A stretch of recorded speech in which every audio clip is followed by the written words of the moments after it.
भारत देश मेरा, सत्य अहिंसा और धर्म का पथ पर रहता तेरा, भारत देश मेरा, भारत देश मेरा, भारत देश मेरा, भारत देश मेरा।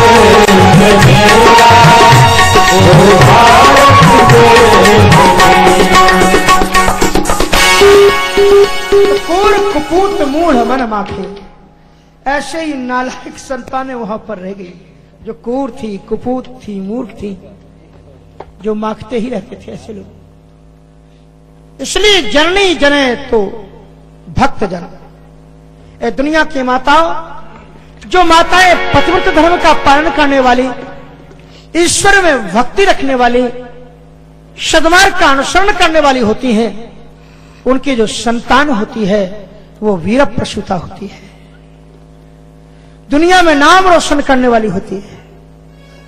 इसलिए संतान हो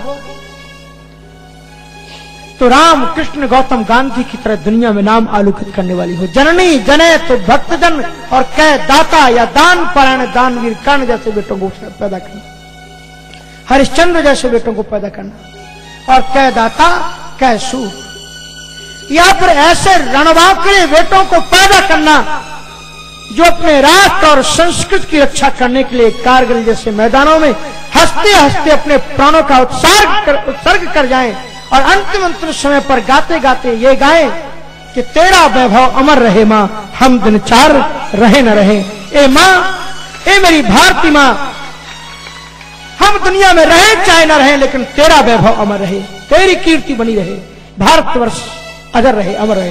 बोलो भारत माता की, भारत माता की, भारत माता की।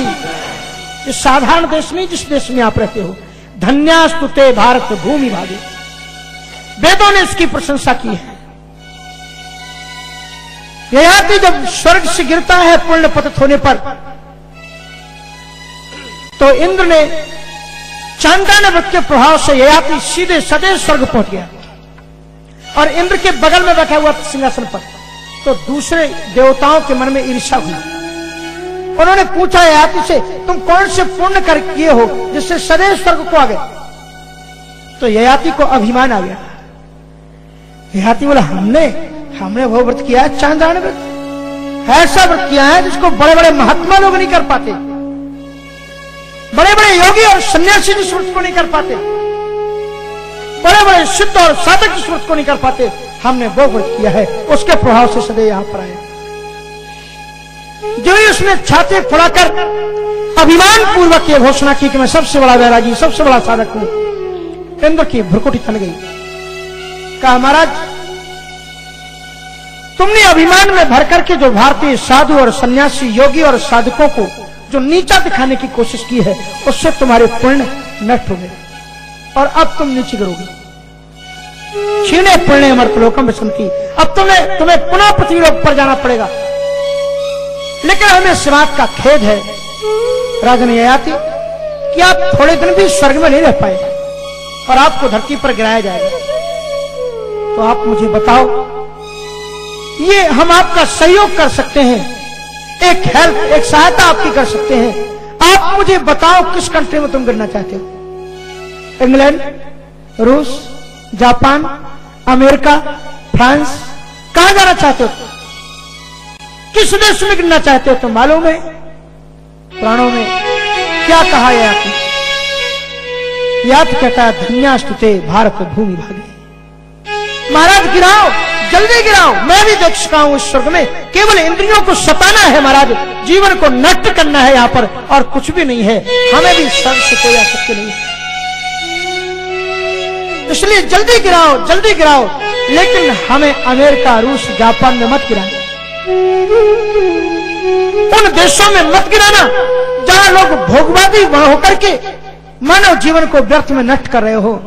हमें उस पवित्र भारत देश की धरती पर गिराना जहां अध्यात्म चिंतन करने वाले ऋषिमुनि लोग रहते हैं और जिनका सत्संग प्राप्त करके लोग योग के द्वारा परमात्मा अपना संयोग कर देते हैं। उस पवित्र भारत देश की धरती पर गिराना, ये वो देश है। किसी दूसरे देश में रामायण नहीं है, किसी दूसरे देश में महाभारत नहीं है, किसी दूसरे देश में भागवत नहीं है, वेद नहीं है, उपनिषद नहीं है। दुनिया के लोग दीवाने हैं इस धर्म के लिए, इसके संस्कारों को वो अपने जीवन में उतार रहे हैं।